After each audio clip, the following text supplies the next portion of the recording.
And welcome everyone to another exciting journey on Riding Through the Unknown. I'm your host, Michael, and today's guest is a returning guest, but we have been talking about so many things. I was like, we gotta have him back on. And he also reached out to come back on and share some topics with us. And so I am super excited and blessed that we were able to make this work.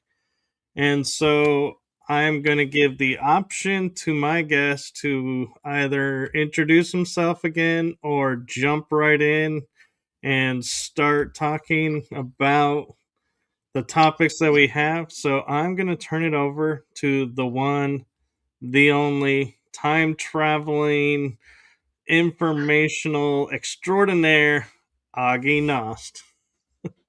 All right. Well, thank you, thank you. I have coffee in hand and I am ready to go. So I know you suggested that we talk about what happens after we drop the body. Like most people call it, we die.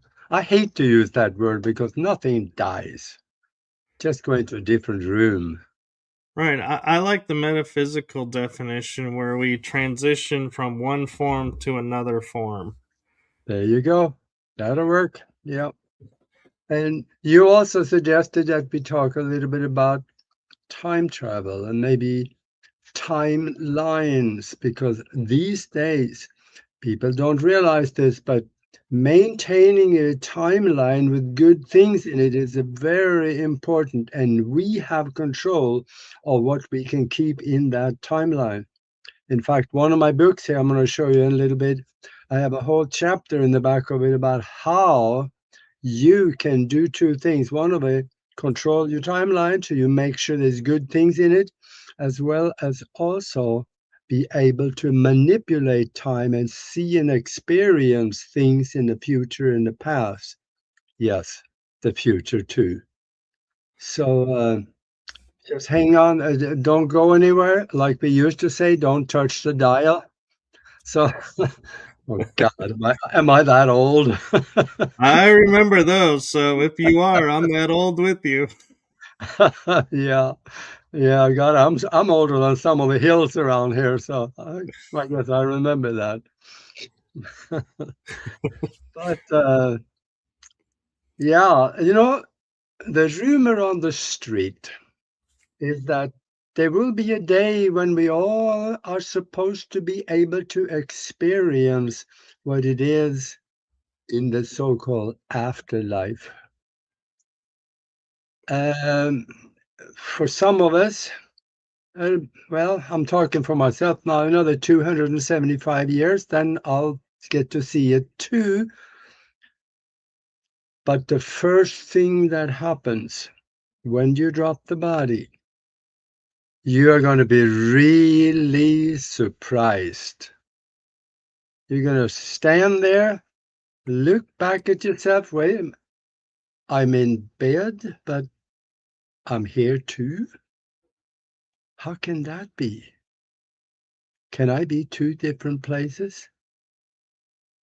It's going to blow your mind unless you really have studied it so you understand the environment that you step into.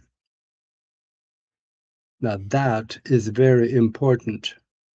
And that's another thing you'll find in that book I'm going to show you in a little bit, because that explains what you can expect and what is out there. You know, See there? I have an Yeah. interesting question for you, Augie. I, I'm wondering when we do, like you say, drop the body and are looking back, is it the shock of seeing ourselves that will cause a lot of confusion and, possible conflict with where we are? Or is it the fact that our mind is going to be flooded with, like, they call it the ultimate knowledge? We will have access to absolutely everything. And so, will that be what causes us to sit there and go, wait a minute? How, how do I process all of this? Yeah, from what I understand, the sensations of what you will experience after you leave the physical body is going to be anything from absolute terror, fear, surprised, and in some cases, yes, I graduated. Now I'm getting out of here. All of those feelings can show up. Depends on your level of conscious understanding of the universe and yourself and life. So, if you understand that this physical body is actually nothing, it is just a presentation that is created as a construct for the mind to be able to run around and have experiences. Like a So, vessel. yeah, vessel, there you go. And there is a lot to learn while we're here, and there's a lot to learn after we drop the body. See, a lot of people out there, if you stumble onto this show as an absolute atheist, you don't think there's nothing after you die. You are one of those people that's going to be really surprised. And you are going to say to yourself, huh, now what do I do? Yeah, you don't know what's going on. But there's a lot of evidence, absolute evidence for the fact that there is something after. Let me just spend a minute on that because we have the videos of ghosts. YouTube is full of it. And we have the voice recordings of spirits talking to us. Go to YouTube again, put in the Tesla Spirit Radio. There's a radio that you can make for about 25 bucks, and you can put that thing together and you can talk to dead folks. Everybody can do that if you understand a little bit about electronics, maybe solder and things. But also, there is physical evidence, and that it is called ectoplasm. That is kind of like a grayish, whitish substance that sometimes just comes out of absolutely nothing and shows up in the physical. That shows up sometime when people are possessed by negative entities. They can say they comes out of their ears, they comes out of their mouth. This substance shows up, and if you run that through a electron microscope and try to find the atomic structure of it, it doesn't make sense. It's not supposed to exist. So there is physical evidence as well.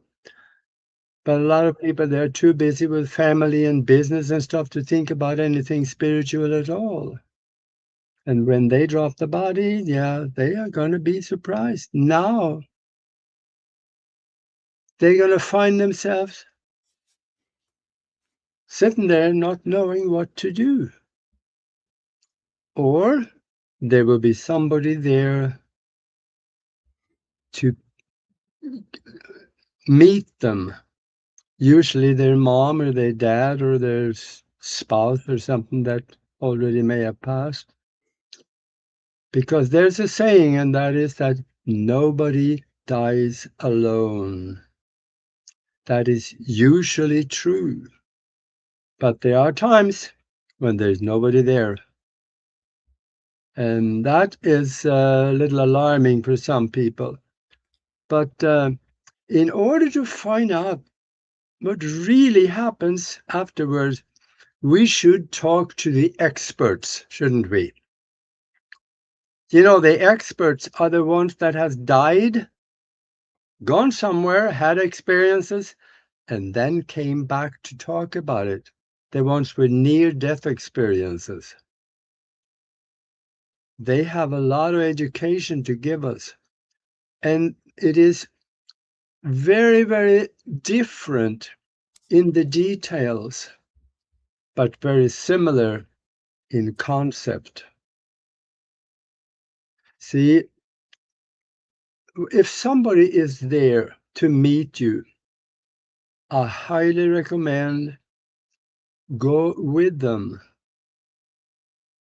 Now, the thing is that wherever they take you is going to be where they are.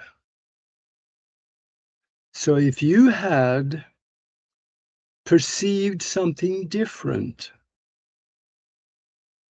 let's say that you wanted to go back to source, and your dad shows up, and you know that your dad was kind of a businessman and he didn't really care much. That may not be what he is anymore. He may have been educated to higher consciousness, so he may be okay to go with. So, but if you hang around too long here, let's say this happens a lot. And I know that as an astral traveler, I've been able to communicate with them out there after, the dead folks. But if you hang around too long, you can get trapped. So if you are very, very much involved in business and your company, and make sure that's okay. Let's say that you got 1,000 employees, that you care about those people and you want to make sure things are okay, and you hang around here, you can get it attached so much that there will be nobody to come and get you. Or if somebody is here and you tell them, "Oh, I'll come later. Just I want to make sure my wife and my family is okay." If you hang around too long, you could get trapped and you become one of those things we call ghosts. We have a lot of videos and audios of those guys. And they're very rare that they are very happy. As an astral, or should I, out-of-body traveler, I've met some of those, and they have explained to me it is miserable. They miss their family. They miss friends. They miss what they did here. They are so attached to the physical, they don't really want to go anywhere else. Some of them don't even know they're dead. They are totally miserable because they walk around the house they used to live in, and they talk to their wife and she ignores them. The kids don't want to talk to them anymore, they ignore them, and they are totally miserable. They can't understand, why don't you want to communicate with me anymore? Well, yeah, they can't see him. So, I actually have an interesting question for you, Augie. And in the metaphysics, we have what are called windows. And what it means is it's a moment where you are at choice to transition over or stay here. And so if we pass on those windows to stay here, is that, like what you're saying, going to increase our being stuck here, or is that a different effect of what you're talking about? Exactly, you got it. That window is for a short period of time. When somebody come to get you, you have the chance to go home or somewhere, usually at a higher vibration than where you are hanging around the house where you used to live.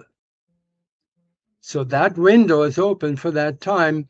If the people that come to get you get tired of waiting, so they say, "All right, give me a call when you're ready." I wasn't joking about that.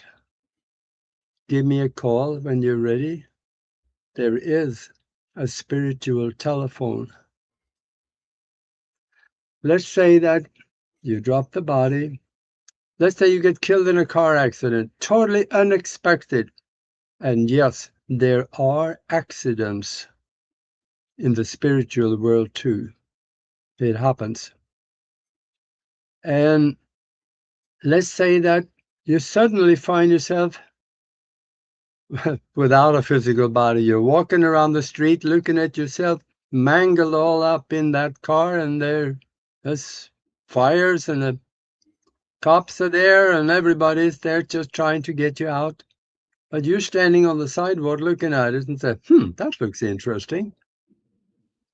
Wonder who that is. Well, it was you. So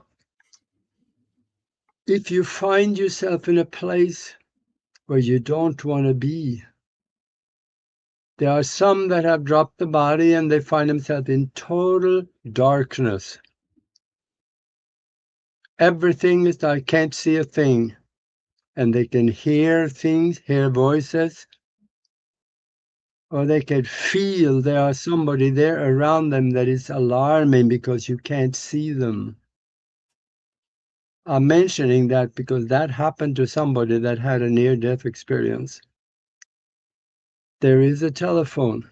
If you don't want to be there, use the telephone. Remember, in the physical world, everything is communicated with your voice box, words. Outside of the physical, we don't have a voice box, so we can pass air through it to make sounds. There, everything is telepathic. So now, let's say that your mom passed 11 years ago, and visualize your mom standing in front of you. Look at her in your mind and tell her, I love you, Mom. I love you. I love you. Say it at least 3 times. And then tell her, come and get me.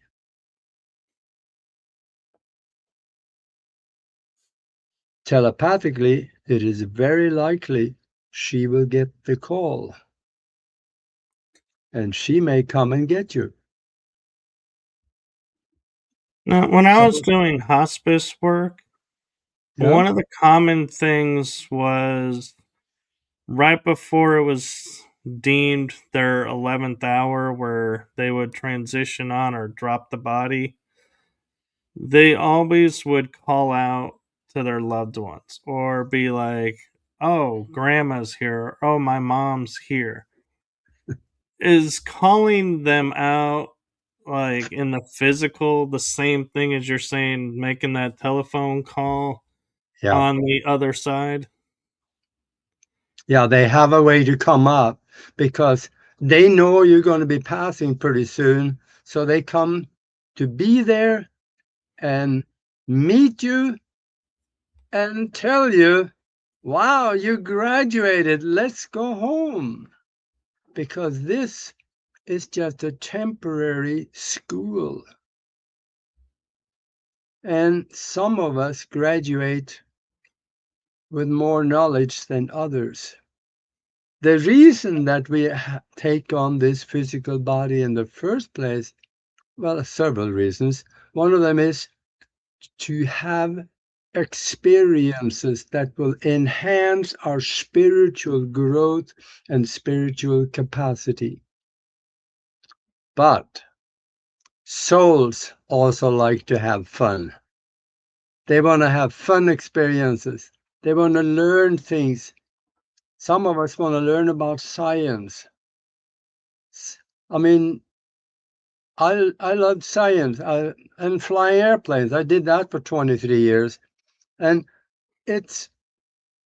there's something that's why we say that, in order to find out what you should do, find something you love to do and you'll never work a day in your life. I have been able to do that pretty much most of my life. And that is one of the things I'm going to take with me 275 years from now when I drop the body. So all of these experiences enhances the spiritual growth. There are some that comes and do things that also brings it the other way. There are some that come back and do things that doesn't really enhance them. That could be by plan because they needed or wanted that particular experience. I know there's a lot of people that have done things here. They are afraid that they're going to hell. You know about that place down the basement next to the furnace, right? Right. So that's what religions are all about. And Yeah. I don't think there's a rule about this because even if you've done really what we call bad things, you can still end up with bliss afterwards. The reason I'm saying that is because about 20 some years ago, I ran into a guy in Tucson that was a sniper for the army in Vietnam. And he had, I think he said, right about 20 confirmed kills. And when he came back, he told his minister about that in church, and the minister said, oh boy, killing 20 people, you're going downstairs. You're going to be in hell, so you got to prepare yourself.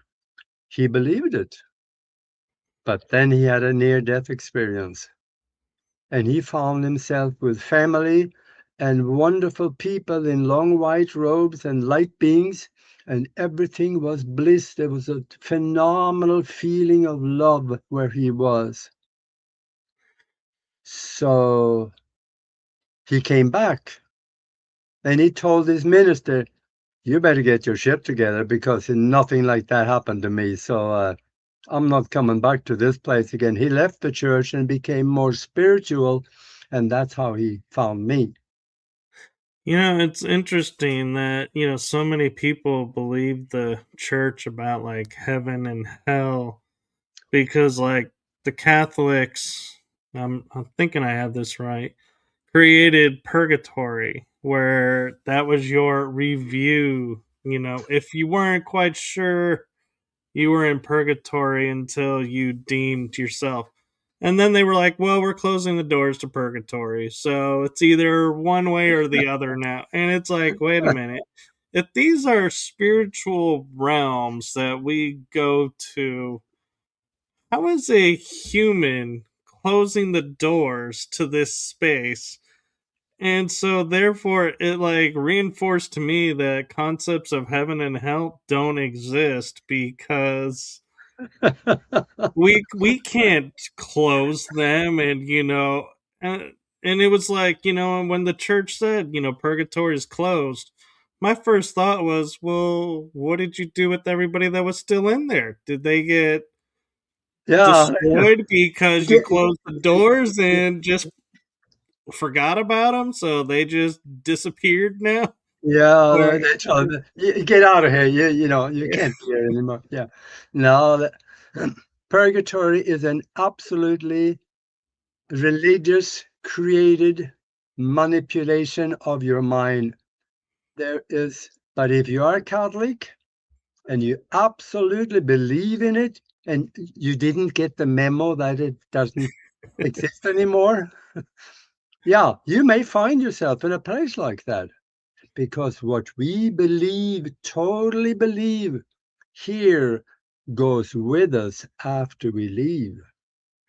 You may find yourself in purgatory. Or if you are absolutely sure that you're going to hell, you may find yourself in a place that resembles what you thought it would be like. But the good news is you don't have to stay there. You can No, and think yourself out of there. Yeah, and I don't know if you watched TV in like I think it was 80s and 90s time frame. I don't remember which decade exactly, but there was a show called Touched by an Angel.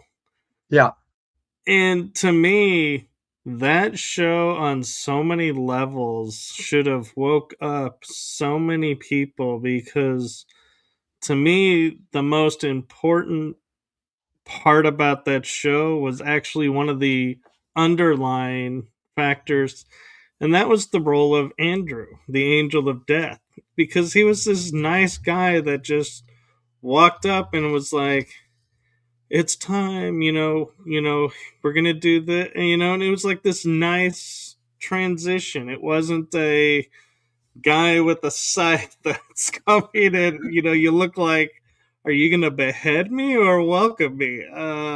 What's going on here? And so I feel like that show kind of was like a, a shift in reality of what the yeah, transition is gonna be like, from fear to you're gonna be surrounded by love no matter what you've done, no matter what you choose, there's always that love energy there. yeah. That's right. There is love in everything, even if it's a really bad situation.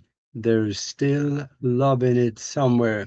You may have to look for it, but there's always something good in everything. I know that because I've had some really bad things happen, but good things came from it. In fact, I am here today because of one of those bad things that happened to me. Had that not happened, I wouldn't be here. I would be doing something different. Well, it's no secret. I've talked about it before. I lost absolutely everything I owned in 1997 and 8. So I figured to rebuild, I gotta rebuild somewhere where I don't have to shovel light and variable in the winter times. I came to Tucson, and it was a good move. Yeah, Tucson's a nice area, and there's there's a lot of strange activity that goes on in Tucson. I have a friend there that he likes to go up on the top of structures and watch the mysterious lights in the sky at night, Yeah, and around the mountain too. And I got the pleasure to join him one night, and it was quite an adventurous night. Aside from that, but yeah, I mean, you can see what looks like planes, but they're not acting like planes, and you're like, and yeah, this is every night?" And he's like, "Yeah, pretty much." I'm like, yes, that's wow. true. In the Tucson mountain up here, I have a telescope that magnifies 300 times. It's a big one. And when I set that up and search in the Tucson Mountains north of the city, it doesn't happen a lot, but I have seen there is lights on the ground that comes from absolutely nowhere, it just shows up. And they move around a little bit and they move on the outside, and they also look like there's people around those lights. And when then the people disappear and the light disappeared. So there is things inside those mountains north of Tucson that come out ever so often to maybe look around. Right, and I had a similar experience when I was in Rennes-le-Chateau around midnight one night. I was walking through town where I wasn't supposed to really, but I went up with a friend anyway, and we were being really quiet just to see. And it was around one of the sacred mountains. We saw this bright light, and I was like, coming from the back of the mountains, and I was like, that's like brighter than any city I've ever seen. And we were like, but there's no city over there that's that close. And we turned and we went to the other side of Rennes Chateau and we looked down and we're like, well, here's a city right here. And all the lights are these like dim yellow, like hue lights. And I'm like, no way are they going to generate this white, bright light that we saw on the other side. And so I was like, I started convincing myself that has got to be some kind of a base, maybe UFO, I don't know, but something unusual is happening there because it was behind this one section and all the rest was dark. Hmm. Yeah. There is things that you need to reach into quantum mechanics in order to explain it. Because there are maybe what you might have for a short moment, you may have observed a parallel timeline. You'd be surprised. We flip into different timelines, not necessarily often, but it does happen. And Oh, I have an interesting question for you, Augie, around timeline jumping. yeah. So let's say I'm at the point where I'm about to transition in this timeline. Can I jump to a timeline where I have, say, 40 more years of life and extend my life by jumping into that timeline and extend life and, like, kind of cheat death in a way? Yes, you can. Because timelines are very close together, just different vibration.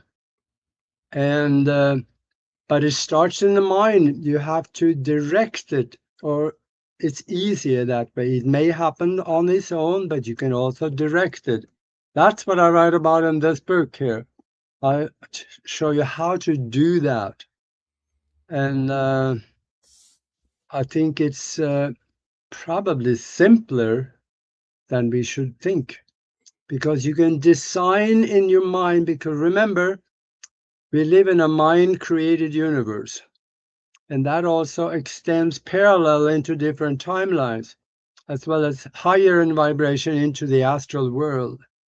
So, yeah, it's not that hard to do actually when you start designing in your mind what you want to have in your life. If you don't have it right now, it could come from two different directions because you have thought it, you placed it into the quantum existence, and it sits there waiting to become physical reality. That is the quantum mechanics theory of inflation. That explains exactly how that works. When you thought of something, it is real outside of the physical. And then you can think of it again and start pulling it back into the physical with you so you could actually create it for the future. Now, you don't create in the past so much that way, but you can create the future. Or you can flip into a different timeline by creating the same thing in your mind. And then in a different timeline, it already exists. Then you can flip yourself into that. So it can happen. So they tell us, like, if there are parallel timelines, that if we were to meet and interact with ourselves or make contact physically with ourselves, Hmm. the universe will unravel and untether, and it creates a paradox. Is that a true reality, or is that something that was programmed in so that we wouldn't try it? Well, I think, let me speak of an example for that. Quantum mechanics tell us that if you go into the future and find yourself, now there is two of you in the future. If you touch yourself, you could create a quantum bridge and it'll throw you back out of there. This is what Stephen Hawking talked about. But there is this guy over in Sweden. He has a video of himself meeting himself in the future. He took his phone with him. He left with a phone and he found himself in the future. And he's got a video of it. And they are there, holding each other like this, and nothing happened to him. And this video is so old, I think it's about 10 years old. And I believe there could be something to this. If that is real, then the theory of the quantum bridge in quantum mechanics is not an absolute law. So I don't really worry too much about Nori Love. She is a hypnotherapist, and she does something that I haven't seen anybody else do, and that she put people under hypnosis and take them forward in time to meet themselves and get advice from themselves. Hopefully, the future you is a little smarter than we are right now. Maybe not. But when they then ask, let's say they were working on a project here, you can ask your future self, what did I do to make it work? Your future self can tell you, well, you haven't thought of it yet, but this is what I ended up doing in the past, and that made it work.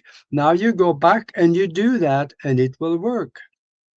So this is a really interesting thing. But I don't think under hypnosis, you're not there physically. I have pictures of picture evidence of time travel on my website. In fact, if you want to see it, you can go to broadcastteamalpha.com, go into the picture gallery, and I think it is on page 15. I got over 5,000 pictures in there of things that should not exist, but it does. Strange stuff. Page 15, there's two pictures in the middle. They're two kind of greenish picture that was taken at the same time, but it's a different picture. So just click on the picture, you can read the text that goes with it, and you'll see how I did it. But these time travel is a real thing. And the reason governments and science says, there's no such thing, you can't do that, is because it's probably a good thing. What would happen if everybody could do that?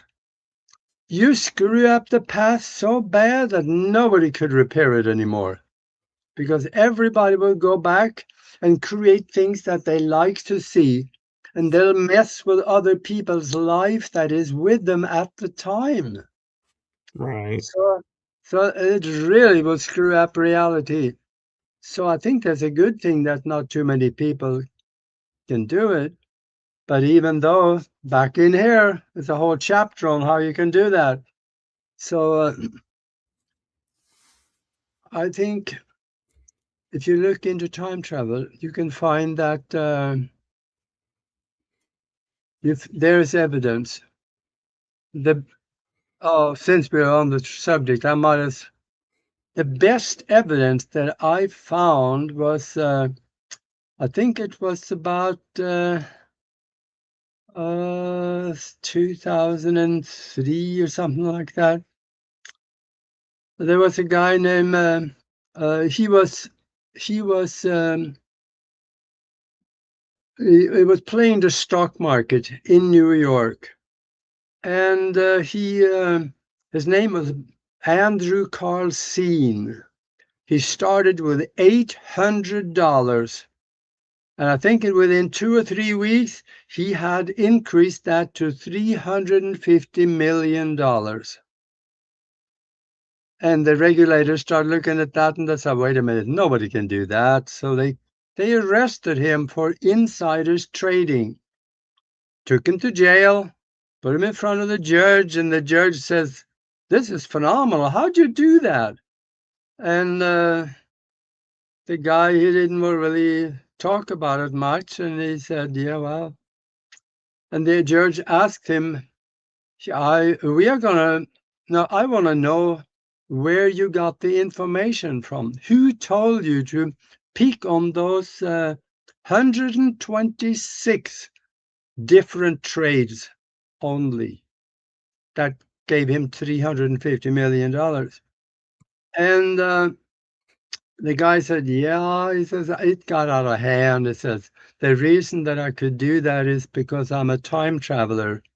And for about 70 years in the future, he says, I read history.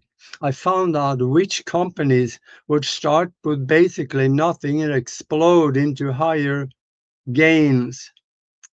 And I bet on them, he said, and the rest is history. So I really am sorry about this. You can keep the money, he said, I'll just leave. And the judge laughed at him and says, you're going to stay in jail until you tell us who gave you the information. And he put a $1 million bond on him. And about 2 days later, a guy showed up with a suitcase with $1 million in it, gave it to the bailiff at the front, the clerk, I think. And they let the guy, Andrew and him, they left, and they were never seen again. Now, there is two stories about that. One did say, oh, that's just made up story. And the other one say that is true. And if you know anything about me, I'm a little digger. So I went to the website. I called first to Rikers Island in New York, where he was kept in jail. And I also went to the prison record.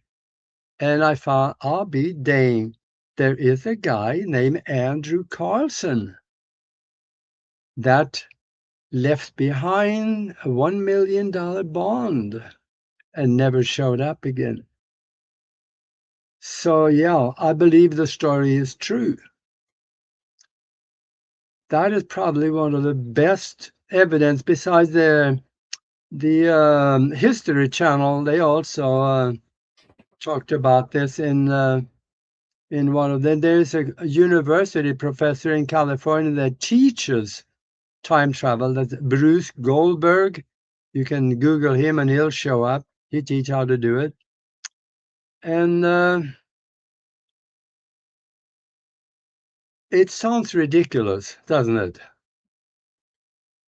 But Actually, I kind of wonder, if, going into the future, we could take our cell phones. I get it because the technology may still be around to make them work. yeah, But going into the past, like let's say going to the fall of the Alamo to see, did Crockett die or was he taken prisoner in Mexico City? Well, there is no cameras, there's no like satellites or anything. So, would modern technology actually work back then? Because, one, I would think the energy to go back in time would affect the battery. So, how do you recharge it? And how would it record anything? Because it's like, would the universe allow this to happen? well, I think it's probably easier to go back in time because that has already happened. The future has to be happen. It has to be created in order for us to be able to see anything. If nobody have ever thought about something, let's say there is a concept that nobody thought of and nobody placed into the quantum field by thinking it, it doesn't exist, then you cannot find it. You got to think of it first and create it, place it there, so that the linear time that we create here are able to reach forward to find it. And that's what one of the things, I think we talked about this once in a previous show, about the time travel device that Stephen Gibbs made, didn't we? Yes. Yeah. So that's the one I have. But we can reach into the past and the future. And I've seen some of the future. That's why I won't worry about the future at all. The future is good.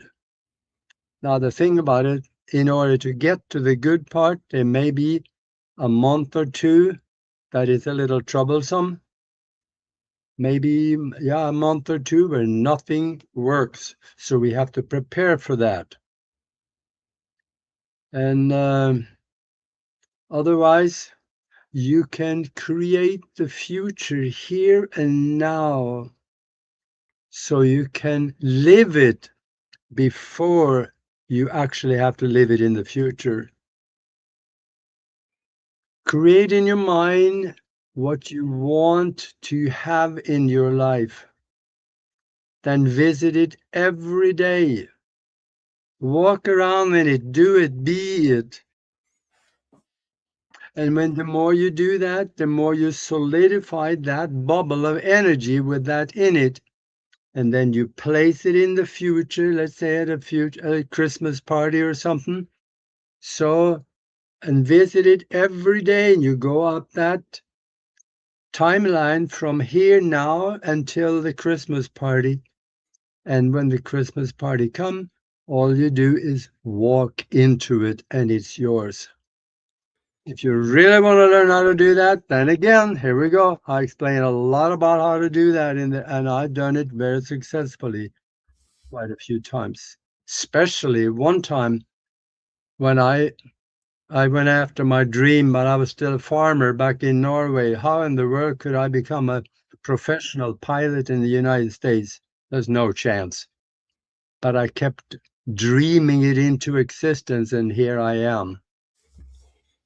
Now, and that kind of brings to my mind that concept of free will and the concept of it of because we believed and put our energy to it, it made it real. And so a lot of times we will sit there, and we'll be like you're saying, I want to do this. Mhm. And everyone's like, that'll never happen. And it's like, Mhm. yeah, my grades aren't there, my credentials aren't there, but I know it's going to happen. And then it happens. And people will say, well, it was Yeah. meant to be. Well, Well, they was say it that, meant oh, to you're be? lucky. Or did you create it and manifest it because you put the energy into it beforehand? Yeah, and the thing about it, your brother-in-law, that told you all the time that, oh, don't get your hopes up because then you won't get disappointed when it doesn't happen. He's going to say, oh, you were lucky. Yeah, it Yeah. just happened. Yeah, it fell in your lap. You were lucky. They cannot admit that you did it, but you did.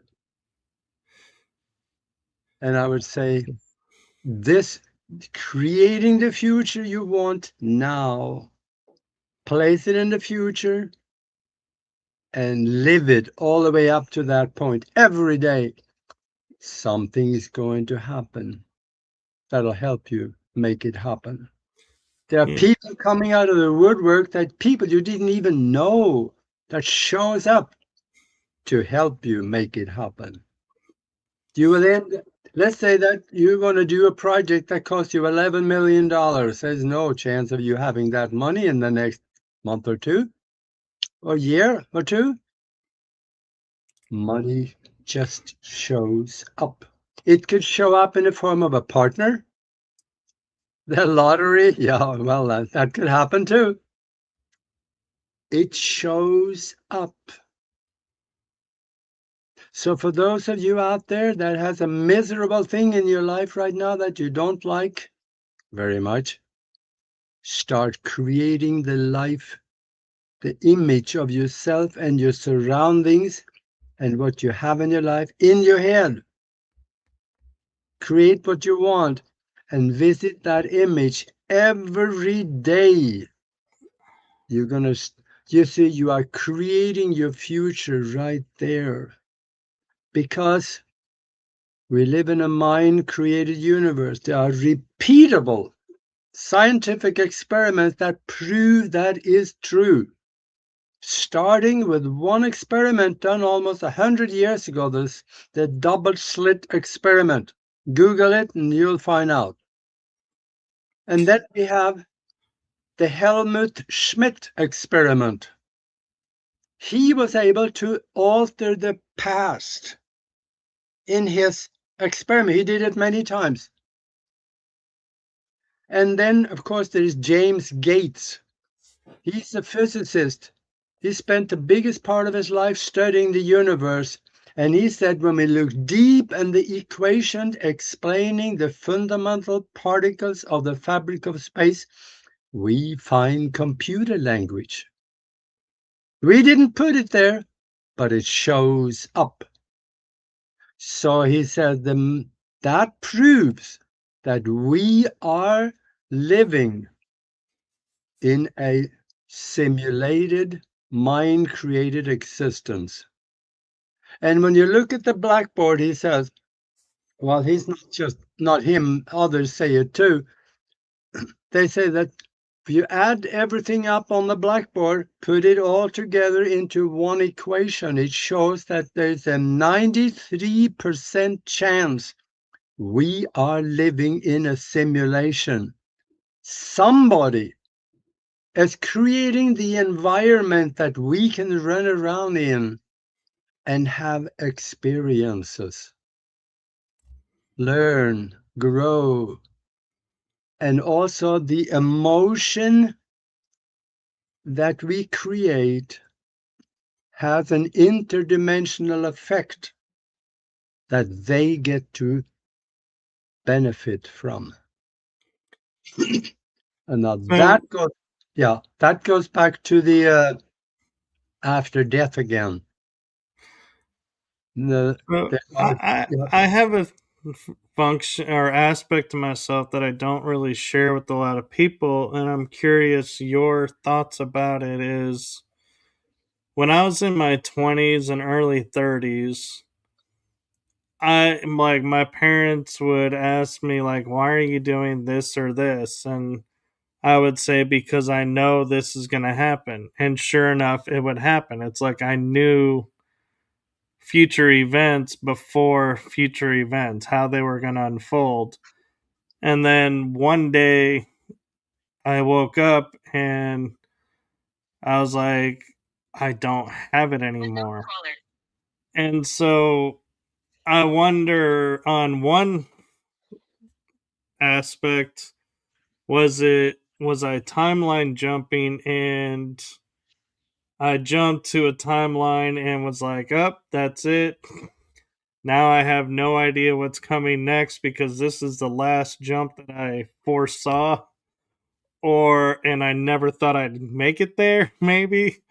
Or is it like a simulation where somebody figured out, "Oh, he is tapped in. He's aware of this. We need to stop it." And did something to end that aspect. Well, I think the answer to that question is above my pay grade, but but I can actually imagine both of those hypotheses as you mentioned could be true. I think since there is a simulation, simulations are always done by somebody, not something necessarily, but a somebody. That means a consciousness is creating it. So if they see that you're starting to find out a little more than what you be programmed to, if you start seeing what's behind the curtain where they are, they don't want you to, they may have done something to shut that down. Because there are people that get to that point. That's called city consciousness. CIDIH consciousness. Google it and you find out. That is a person that is all mind and have no need for a physical body anymore. They are only using the physical body for ease of communication with the surroundings and the other people. I know one of those. That's not me. Right. Well, and on the flip side too is I had two experiences, and I'll share one of them with you. And that was going through Vicksburg, the battle site, the park, and I'd be in the back seat, and all of a suddenly I was smelling gun smoke, and I could smell blood in the air. You could taste like the grittiness of the air and everything, and and I could start to see like formations of people moving and everything. And when I was talking to a guest of mine, and she said, she has a neurological background. I said to her, this is like, was I like reliving a past life moment? And that's why it was so vivid. And she said, were all your senses in that moment engaged? And I was like, I thought about it for a second, and I go, well, yeah, I could see it, I could smell it, I could taste it, I could hear it, and I felt like I could just reach out and touch. So yeah, I would say all senses were there. And she goes, that's not a past life memory. You were Yeah. there. You time traveled back to that moment and then came back. That's how you saw and knew everything. And so I'm kind of curious, is that your belief too when we talk about traveling into the past or into the future with all your senses engaged is a sign that yes, you are in fact doing this? Or is that another science program that's just trying to explain something that's harder to explain? Yeah. Were you in the car when this happened? Yes. Yeah. See, if you were time traveling back, there wouldn't be any cars back there. Well, I was sitting in the car explaining what I was seeing. It's like I was there Yeah. in the car for them, but me, I was there during the siege. It's like Yeah. I wouldn't say when I was in Vicksburg seeing everything, I'm seeing myself in the car. I would just see myself kind of floating around, like almost like an Okay. observer, but not in a vehicle of any kind. Okay. All right. Now that may then I tend to agree with her. You could have done that. It was Is like it was like I've only had that experience twice in my Mhm, life, and mhm. it's like I didn't do anything to activate it, and because I didn't do anything to activate it, it's like I don't know how to do it again. So it's like kind of like one of those, maybe it'll Yeah. happen again or maybe not, but Yeah, but you could probably try to put you in the same state of mind. That is maybe a gate to where you could enter into that state of mind again, where you could direct yourself back, because the mind has to be directed. And if you have things happen spontaneous, let's say time regression, without having asked for it, I doubt it would happen unless you were open to it. Your subconscious mind had to be open to it for it to be able to come from the universal mind all the way up through the subconscious up to conscious understanding. So somewhere in your mental fabric, you have to be open to it. And I'm sure you were, because Yeah, there may be some outside influences that also helped you have that happen, because you had agreed to the experience, or they wanted you to have the experience. and what was amazing to me is with everything going on, you would think, people may be, in the car, they may be like, what's going on? What's going on? What are you doing? And everything. But instead, my mom said the funniest thing to me when I felt myself return when the experience was over, is she goes, now see, I wish you were a history teacher, because the way you just explained that brought history alive. And I was Yeah. like, that was the nicest thing I felt like anybody could say about that experience, because in my mind I'm like freaking out and going like, how am I doing this? How am I seeing it? And to come back to this calm, like, wow, that's really cool that you did that. Thank Yeah. you for that kind of atmosphere. Kind of was like, okay, whatever just happened is okay. Hmm. Yeah. Yeah. Everything that happens is okay. Some of it we may not like at the time, but good things can come from it. Yes, and the reason I bring this up is I have a story that someone shared with me, and I'm not disputing their story, but I'm trying to figure out if it's recreatable for someone else, and it has to do with the battlefield of Gettysburg.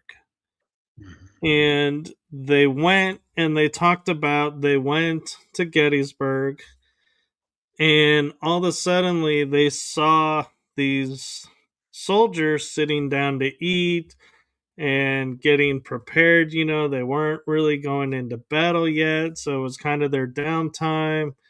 And so they sat down and ate with these soldiers. And then when they decided to get up and go see more of the battlefield. And when they came back, those soldiers were gone. And there was no sign that anybody was ever there. And so they went to the park rangers and were like, hey, where are the reenactors that we ate lunch with over here? And they said there are no reenactors. There never were any reenactors over that day.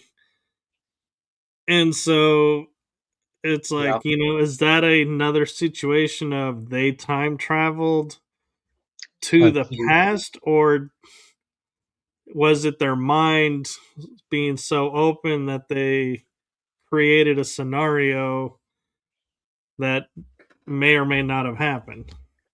Well, I think there's a lot of people that have taken pictures of these soldiers. They don't just show up in your present, you can also take pictures of them. So, it was not just in your mind. The camera doesn't have a mind, it takes the picture of what is there. So, we know they're there. So, they have to be in this time. It couldn't be time travel back, because then the camera wouldn't have caught it.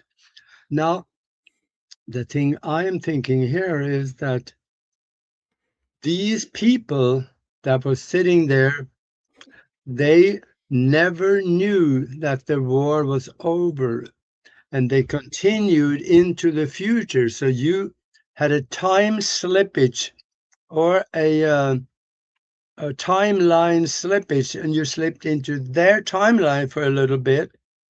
You were able to associate with them and then came back. I think there are, from what the pictures, the pictures show is that the battles of Gettysburg is still continuing. They are there, they're still fighting because they take pictures of it.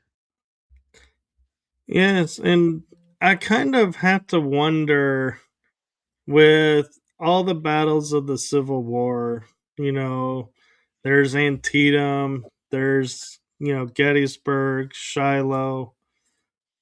But Gettysburg was one of those major battles that was, for all intents and purposes, an accident.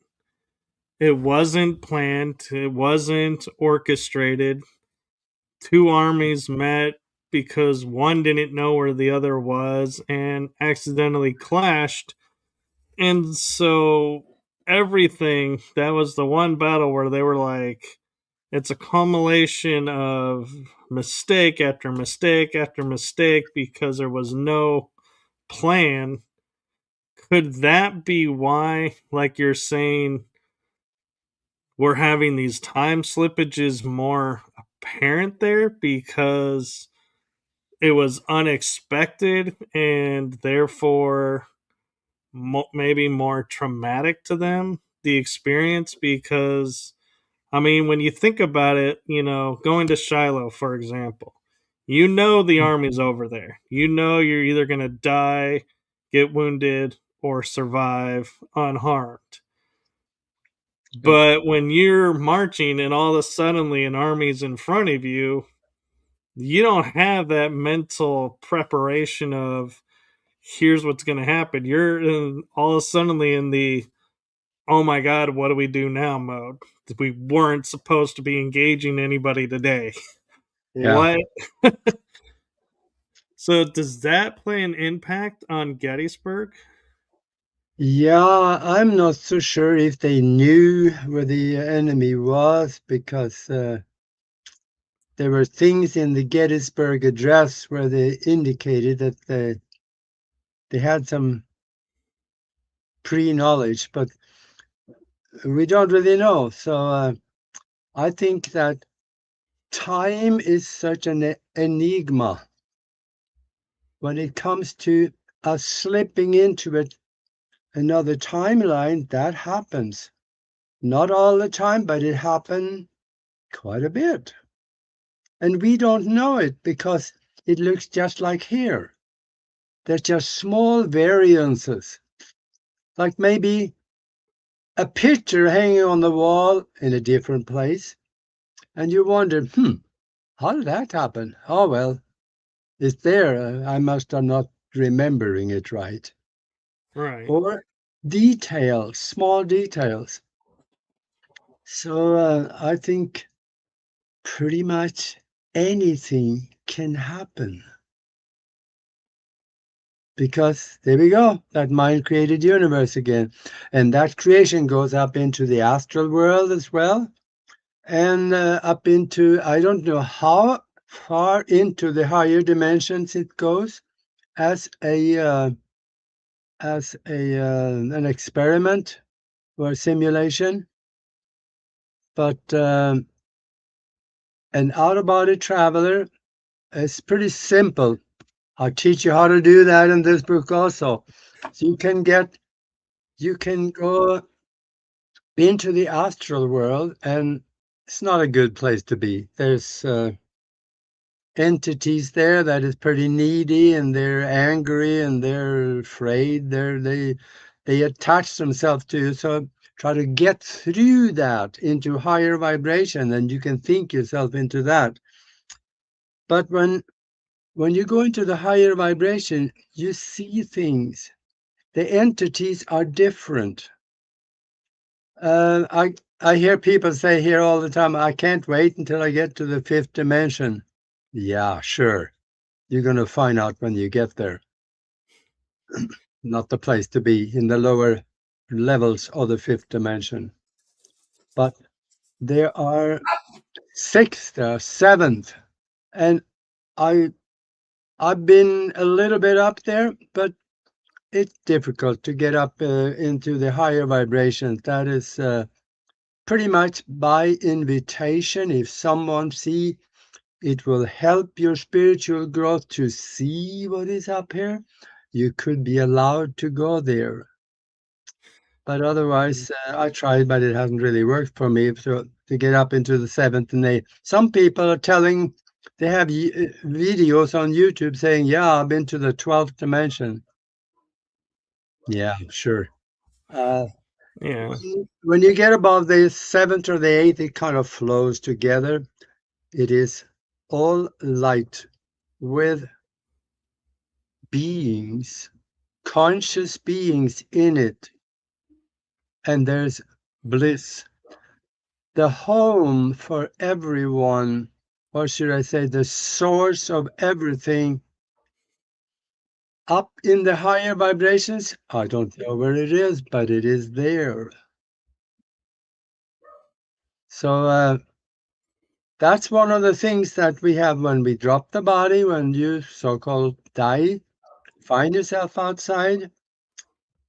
If you go through the tunnel, when you get through the tunnel, you're going to get to somewhere. They call themselves the guardians of the soul. And they're going to be receiving you, or maybe your mom is there and she said that, hey, you graduated, come on here and meet these people. And they're going to be very convincing, trying to get you to reincarnate again to complete things that you didn't get done while you were here. So now you got a choice. Do you want to listen to them or go and take on another life cycle and go back and have all the misery that you had before because you couldn't finish it, or some other thing? But you have a choice. You could tell them, I am done with reincarnations in this vibration, in the physical. I want to go home to the source. And when you ask them, I will have no new reincarnation. I'm going back to the source. You may have to ask them 3 times before they give up on you, because what you are in front of, and I remember this from when I did it. I went back and I relived it. There is a table, kind of like that's what for me.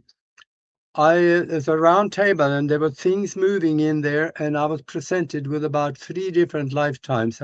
Could have been 4, I'm not sure. And evidently I picked this lifetime. And I ended up doing this, but I could also have told them, if I had known, that I don't have to do anymore. I am an eternal spirit. I have all knowledge already. I don't have to go back and relearn what I already know.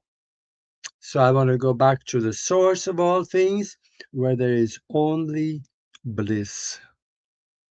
Everything is phenomenal feeling of love. Everything is good. There are no misery.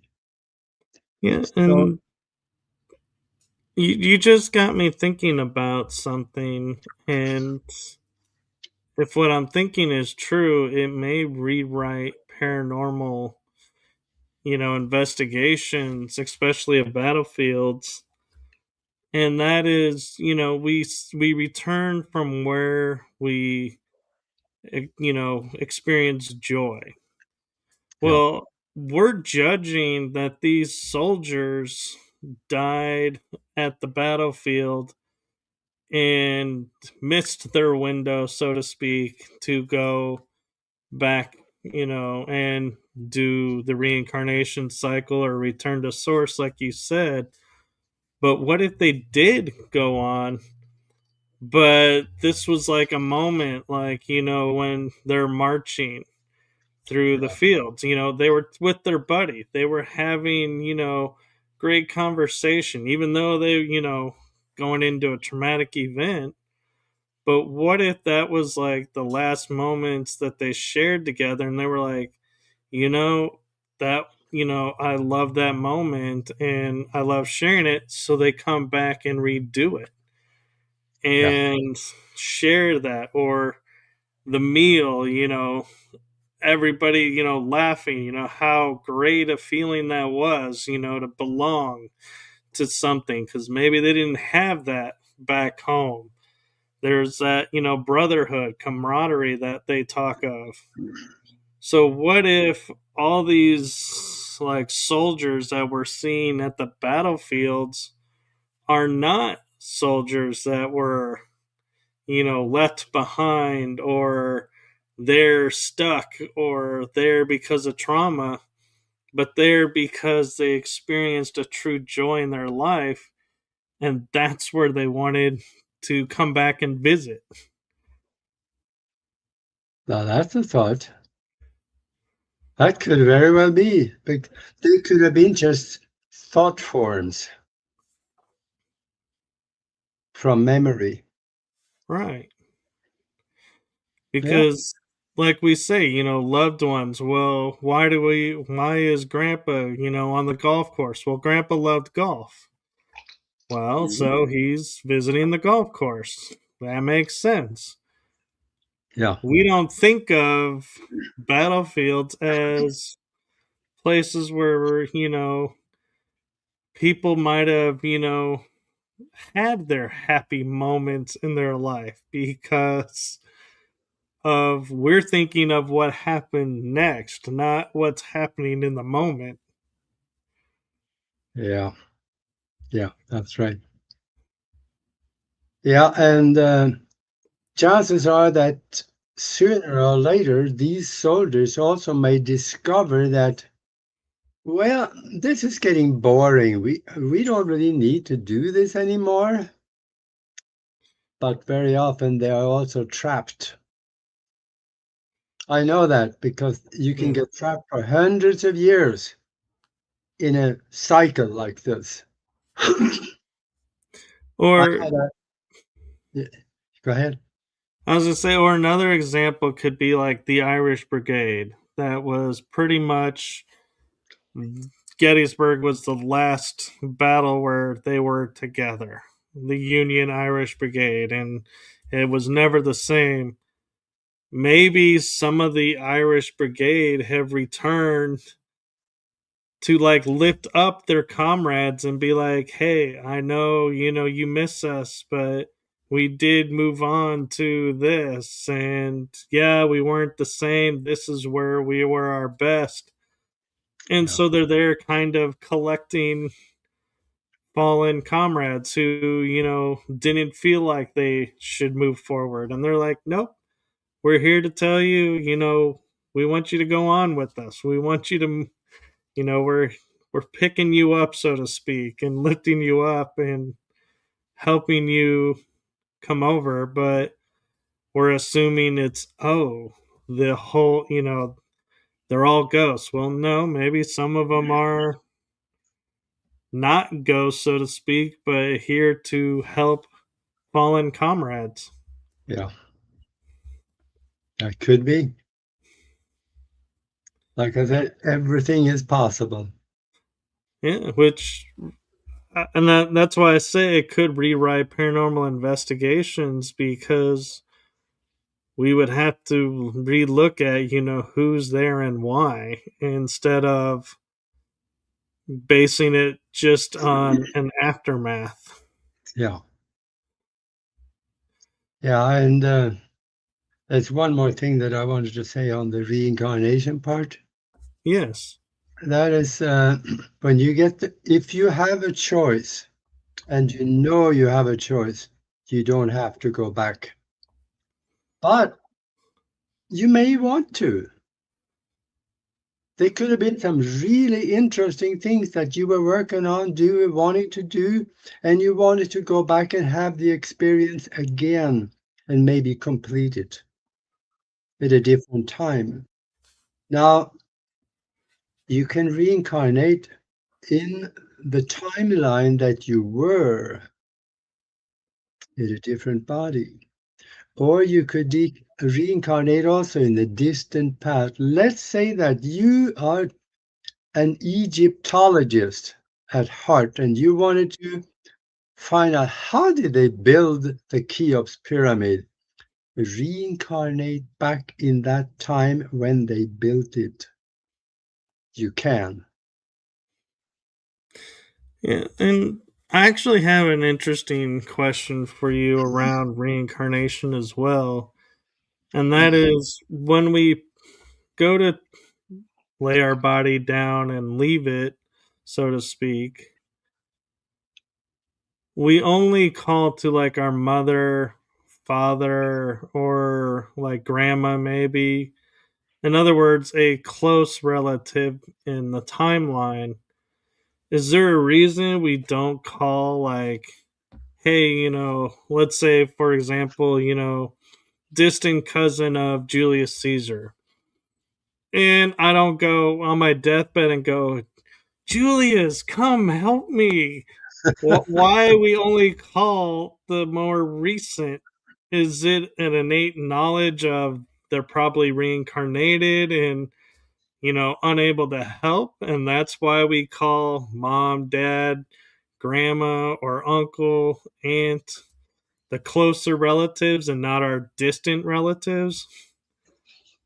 Yeah, I think it works better when you're someone that you already have a close connection with. Because remember, we are connected to everything, but we are better connected to some people and some things.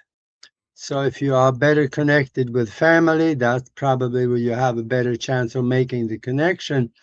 If you call out to Julius Caesar, we have to figure out which one of them. There were many Caesars. So yeah, they may get the call, but hey, who's that guy?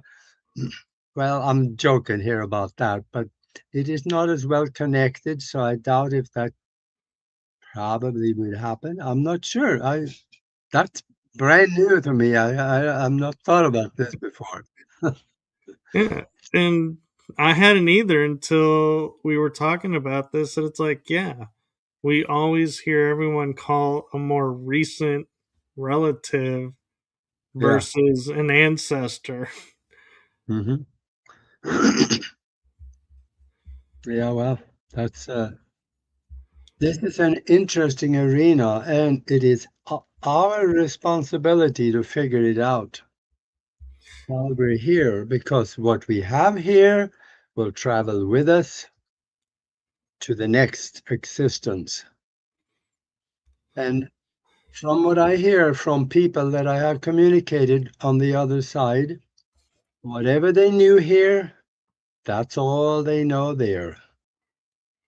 Unless they have been taken to a place where they can get a re education.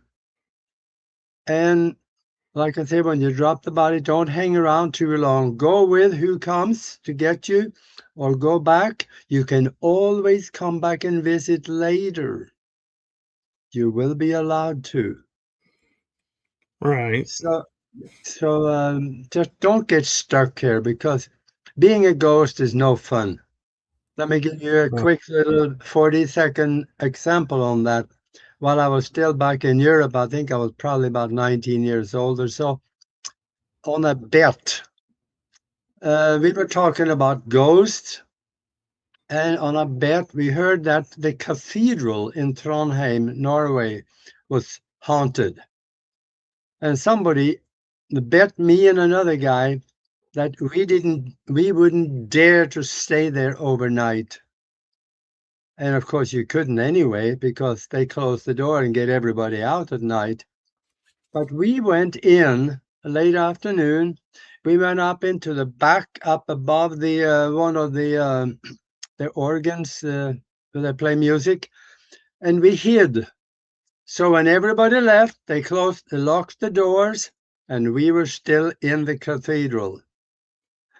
And, and then it got dark.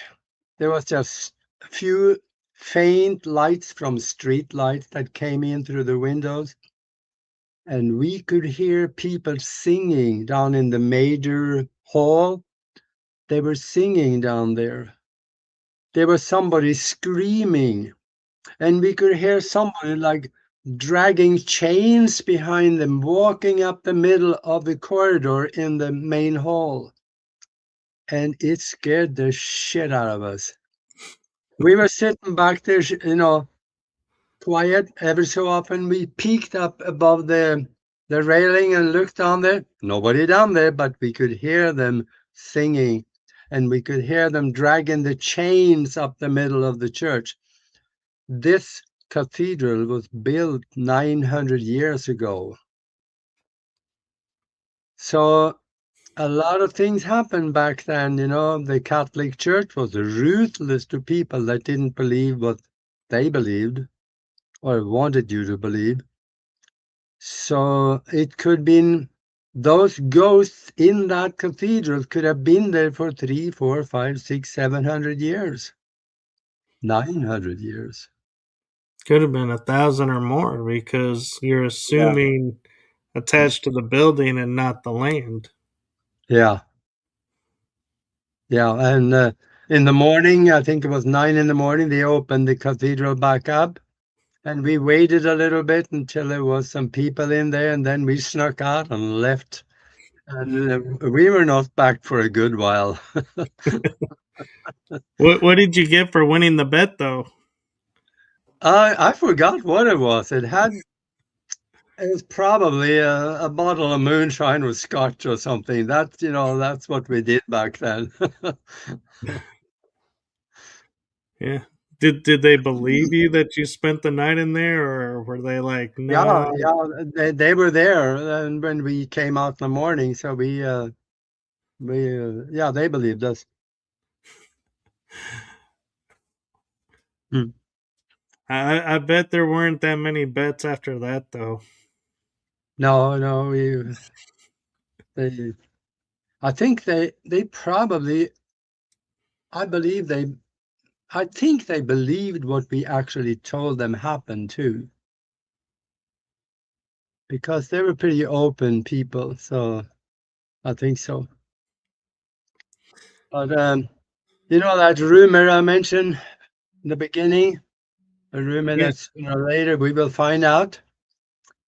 When we get to that point, educate yourself now because that will help you later. And when you get the choice, you want to reincarnate or you want to go back home to the source of all things. That tell the guardians that I want to go back to the monad. That is what it's called in the spiritual world. The monad is where everything is bliss. That is the source of all things. So when you do that, you have joined back with a universal conscious, or should I say, God, if you like. And I know Christians and Muslims, they're going to say, nah, yeah, yeah, yeah, yeah, sure. They, Well, probably the but, Jewish too. yeah, them too. But the Jews are not that stupid, though. They don't believe in hell. They don't No. believe in hell, so they don't have any really bad experiences afterwards, I don't think, because they don't believe in it. Christians do, and that's why once in a while it can happen that you have a bad experience. And until you figure it out that you can think yourself out of there. Two ways to do that. One of them is forgiveness. Ask forgiveness for what you thought brought you there. And then another one is use the telephone. Ask your mom to come and get you. Or you could ask if you believe strongly enough in this guy that lived 1998 years ago, Jesus asked for him to come and get you, but ask for forgiveness also. That is a key that opens doors and locks. And when you say ask forgiveness, is it forgiveness for yourself or forgiveness of how you treated others, or are we talking about what was done to you that you were experiencing? Well, the to you part I'm not so sure with because we create our own reality. So we did it to ourselves, but Right, spiritual sense of it, there is no such thing as bad experiences, but physically there is. So if we harm somebody, ask for forgiveness for the situation and ask yourself forgiveness for allowing it to happen and ask the other person, if there is one, for of forgiveness for what happened to them. Because you may not have been the only one doing things. There may have been other peripheral energies involved in what happened. right. And again, it's like I can't help but think about, as we're, talking about dropping the body and moving on to the next, journey, so to speak. Yeah, yeah, Like you're saying, prepare yourself, and what you think is what's going to happen. And so it's easy, I think, in our minds right now to go, oh, I'll think about this, this, and this. yeah, But when you're in that actual physical moment, it's like it's, my experience when my mom and dad passed was I could see, them struggling a little bit and like confusion of why they're still conscious while this is happening. And I can't help but think, what am I going to be thinking in that final moment? Because, yeah, yeah, I mean, here were two people that were spiritually aware, spiritually, you know, mm, as knowledgeable as I am. And here I'm talking with you about it and sharing, great insights back and forth. But then it's like in that last physical moment act, it's like, yeah. are we really going to have that awareness, or are we going to get trapped in the, oh my God, the body's shutting down now? Well, I'm still here. Yeah. Did I not do this right? And it's like cause that confusion. And how long will you be stuck in that? Yeah, I think that's education on this side helps us later. And when we find ourselves there, we can also ask. There is higher beings observing, even though if we do not see them, we can ask them, come and help me. Or you can ask for things to happen. You can ask for information.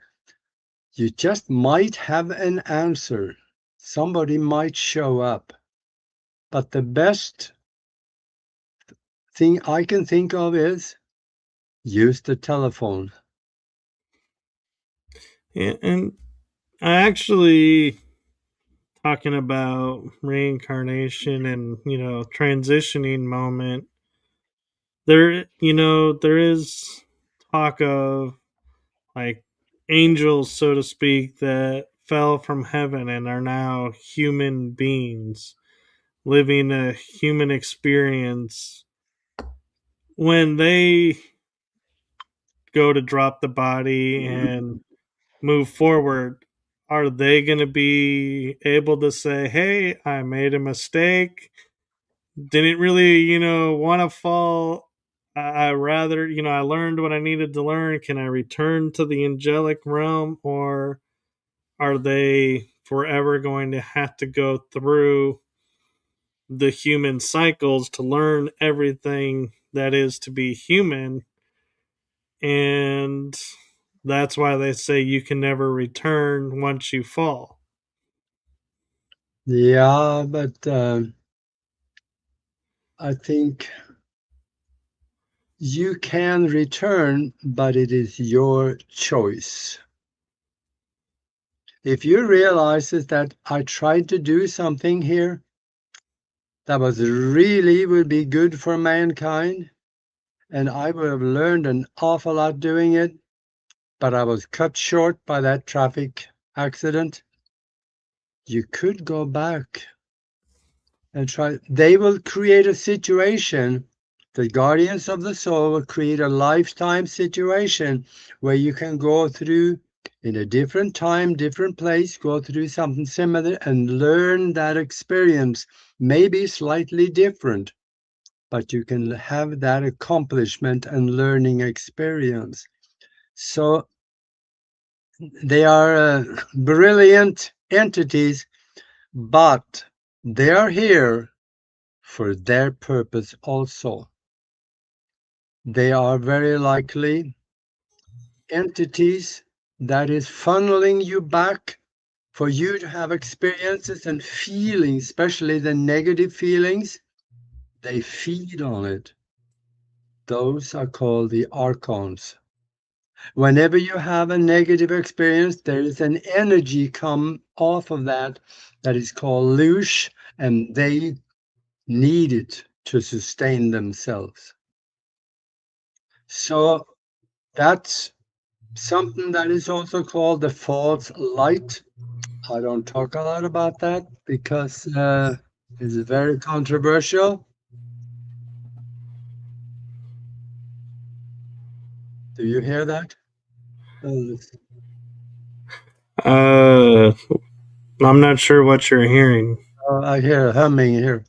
Okay, there you go. But the false light is real. But you will hear and you will understand what it is by questions that you ask.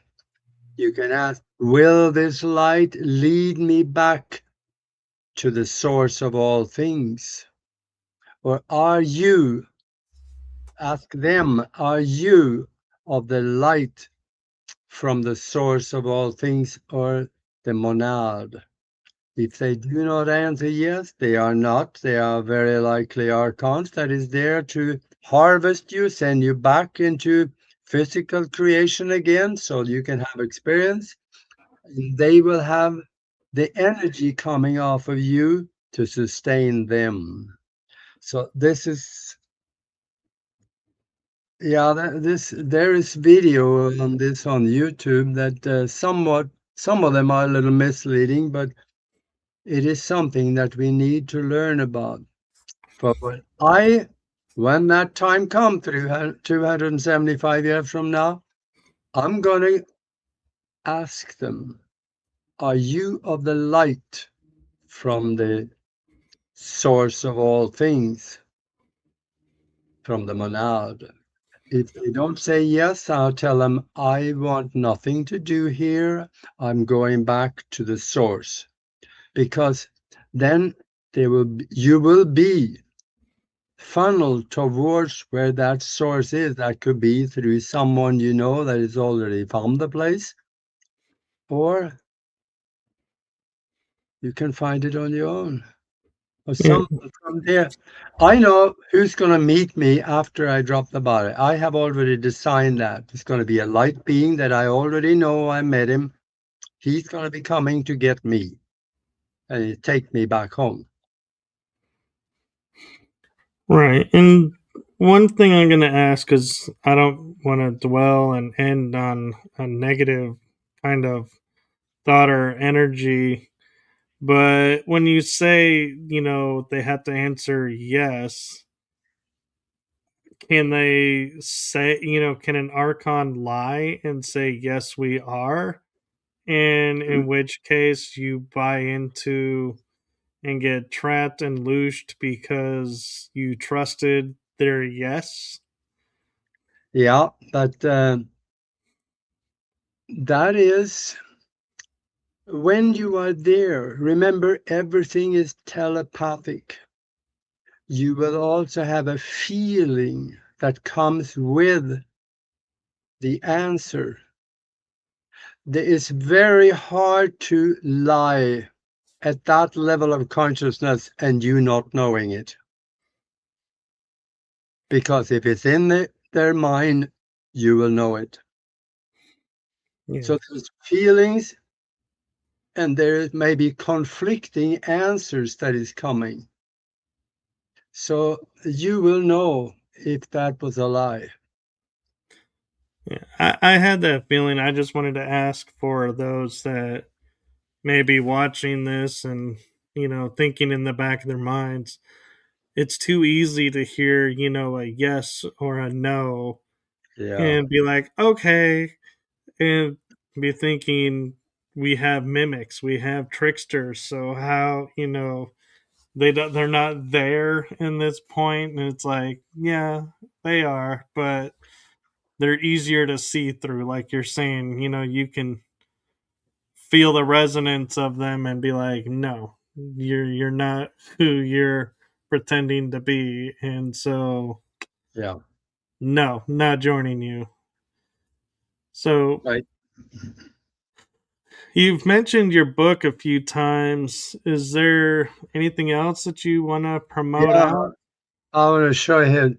You can go to Amazon, put my name in there, and you can find the book or The Spiritual Science, Higher Conscious Thinking, and How to Access the Universal Consciousness. It is. It will teach you how to use your mind in ways you normally would think would be impossible, and it'll show you with a little practice you could actually do some time trips with it, and also it will show you how you could create the future that you want to have and live it before you actually have to live it in the physical. It gets very deeply into do that, and go to Amazon and bring up the book and then click on the picture and you get a little drop down of what is in all the subjects, about 70, 80 different subjects written about. So you could go through that and you will find something that you probably can't live without. So go try it. Right, and where do you see Broadcast Team Alpha going? Do you have a vision of where it's going and what it's going to become, or are you just letting it unfold naturally? Well, it has been pretty much naturally so far, but there is plans in the work to start expanding it. There is a way to get it on national TV in many different countries, and I'm exploring that, and it can be done. So we're going to expand a little bit on that, and I'm also Nora Love. She ended up going back to full-time nursing, so I don't have a co-host anymore. And I need one, so I'm gonna have to do something about that sometime. I feel like I'm just hopping around on one leg here right now. Well, you do it well. Well, we all got over 1,000 videos that we done for 7 years, so we done okay so far, but it's going to expand. Well, I wish the best of luck to you and to Broadcast Team Alpha, and I'm also kind of laughing and smiling because I know you don't need it because you are unfolding in such brilliant ways already. So I just know you're going to be excelling no matter what happens. And so thank you. Yeah, we're having fun, and that's the thing. And then we have Mac, the producer behind the curtain that makes everything happen, and nothing will happen without him. So I really appreciate him. And also Divya, she is excellent with her artwork on everything we do. So we have a good crew. You do, and they have a great system that you put in place. And I almost wanted to say a great leader, but I know you don't view yourself as the lead, that you view everyone equally. And so that's why I turned around and said a great system. Yeah, and the thing about having fun is important. Look at what you and I do. We get to associate with some of the most interesting people in the world. How can anything be better than that? We're having I, fun. I agree. And the beauty of it is you don't leave the conversation feeling like, oh my god, I looked so stupid next to that person because they were here and my level is here. It's somehow we managed to do this and we equal and treat each other equally and Yeah, respectfully, and I feel like it's an authentic conversation and that's what people love. yeah, absolutely. Oh, well, I can see the bottom of the coffee cup now, so I guess we're done, huh? Yes, and before you go, I have one message for you. Oh, And that is from my heart and the heart of my shows to you. Thank you for what you're doing for humanity. Thank you for being you. Thank you for modeling authenticity. And I'm even going to say thank you for showing us humor in everyday life. It is greatly appreciated, well received, and I offer it back to you. well, thank you very much. I will take that, and like the word goes, to you, ditto. Thank you. Same, same to you. And to everyone that's watching or will be watching, be sure to follow Aage on Broadcast Team Alpha. Yeah, And you can follow along on my shows. And do like, subscribe, and follow because you never know when Aage will be making another appearance. He is always welcome, and it's always a joy and pleasure and an honor to have you on. yeah, and something I want to mention real quick before we go, and that is that 5 years ago, Nori and I created a mastermind, a spiritual think tank. If you really want to know what's going on there, I'm tomorrow night. That means Thursday night, and of course, if you watch this in the future, go back and find out on Broadcast Team Alpha YouTube and well over 20 other platforms we're on. Find the one about the mastermind and watch it because you will get to experience the med beds on this one. Oh, wow. So go have a look. That is That's on exciting because eight we talked o'clock. about those the last time you were on. Yeah, 8 o'clock East Coast time on Thursday night. That's tomorrow night, and the what is tomorrow night? That's the 13th, Uh, isn't it? The yes, the 13th. 13th of August. Yeah. So go have a look at that because I think you're going to enjoy it. Because remember that mind created universe? I've done something like this before, and people that listen to it over and over again, they find themselves becoming a lot more healthy than they were before. We Very have cool. done amazing things. Saved the lady's life. She was on her deathbed in the hospital and walked out perfectly healthy the next day. Created rain out of almost clear skies, and we do a lot of goofy things. If you want to be part of this and check it out, go and send me an email to TheMasterMindConnection TheMasterMindConnection@gmail.com, or just get a hold of me. You can find me. And then I'll send you some information and a link to come and check it out. Thank you for that. And truly, thank you for everything you're doing. You're so welcome. And you too. Keep doing it. Yes, and with that, we are going to say have a wonderful afternoon, everyone, and we will see you on the next episode. Good night, everyone. Very good night.